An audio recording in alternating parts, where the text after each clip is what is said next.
A new coalition urging Congress to quickly pass Trump's tax cuts as a stopgap spending bill to keep the government running passes the House and heads to the Senate. Joining us this morning to talk about this and break down some big money headlines is former White House economic advisor Steve Moore. Good morning to you, Steve. Happy hump day. Good to see you. Good morning, Jan. So we know this vote is really about Trump's agenda and whether the GOP can really get it together. We had that one defector in the House, Republican Thomas Massie, but we also had one Democrat who joined Republicans, Congressman Jared Golden from Maine. The big question, though, will this pass the Senate? Because they need, what, seven Democrats in order for it to be filibuster proof.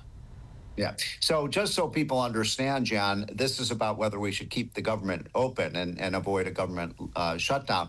Normally, Democrats are against that, but right now they appear to be voting as a bloc to shut down the government. I'm not exactly sure why. I think they want to try to give Donald Trump a black eye. But this is important. I think given what's happened with the stock market this week and the jittery economy, now is a really bad time to be shutting down the economy. So I'm very hopeful that we'll put partisanship aside right now, keep the government operating essentially at last year's funding level. It's good for America. It's good for the people who are, benefit from these government programs. Do you think Democrats will shut this down? You think they're not gonna have enough? I think they will.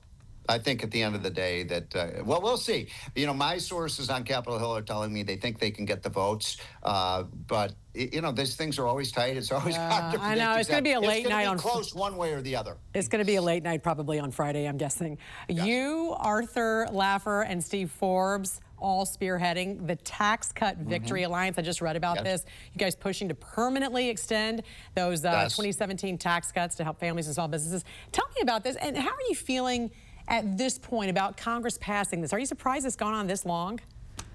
So I want to make sure that your viewers understand that this is an absolute critical thing to do, because if we don't get this done before the end of the year, then we're going to see the biggest tax increase in American history. We're talking about a $4 trillion tax increase. So essentially what this bill does, with some other added things, but for the most part, what it does is just extend the very successful 2017 tax cuts, which for the most part are scheduled to expire at the end of the year. We can't allow that to happen. We've got to make those permanent.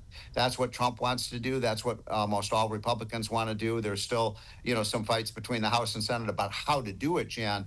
But this is absolutely essential. Our group with Laffer and Steve Forbes and many of the business groups across the country and taxpayer groups are really working hard to make sure that that happens. And by the way, to make it happen quickly, Jan, let's face it, the economy is facing some tough times right now. We may be in negative in the first quarter.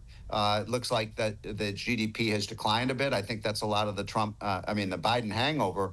But we need a little pick-me-up with the economy. I think getting this tax cut done as soon as possible would be the way to do it. Under the Biden administration, government hiring surged to historic records, reaching an average of 16% of all jobs created. That's double the rate during the first Trump administration.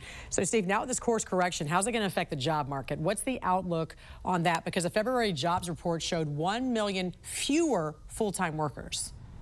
Yeah, first of all, what we saw in the Biden administration, and we talked about this month after month, was the jobs reports were being led by government hiring, and we didn't want to see. We want to see private sector. We want people manufacturing, construction jobs, business services jobs, retail jobs, and we saw a predominance of those jobs being in the government sector. So now, what Trump wants to see is the opposite. We want to downsize the government, given the fact that we're running a $2 trillion deficit, and see the job growth in the private sector, in those blue collar jobs and business services and technology.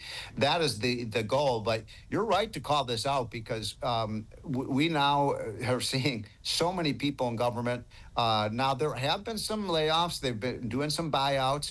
I think you will see in the first 6 months of the Trump administration a reduction in federal employment. That's what Elon Musk is trying to do, downsize the bureaucracy. But I think overall that's good for the economy. I think it frees up resources so that our private businesses can hire workers. Very quickly, Trump calling for an end to the Biden administration's CHIPS Act, which uses federal tax dollars to boost domestic semiconductor manufacturing. He wants to do away with this. The concern is that this is going to cost jobs, but you say actually the more the government subsidizes an industry, the more money it actually loses. So tell us more about this and what you think is a better alternative. Well, this is a perfect example of why government subsidies and what I call corporate welfare doesn't work, because we saw with the CHIPS Act that a lot of the money went to companies that actually ended up declining, whereas the major company in the United States that makes chips has been Nvidia, and Nvidia never got a penny of this money. So I think it'd be good to get rid of this bill entirely, start all over again. We don't need to subsidize our chip industry. I really believe. Incidentally, we saw this with the electric vehicles. Biden tried to keep subsidizing electric vehicles, and guess what? The sales of them declined. It didn't work. Yeah. All right. Former White House economic advisor Steve Moore, thanks for joining us here on the National News Desk. Thank you, Jan. Have a great day. You too.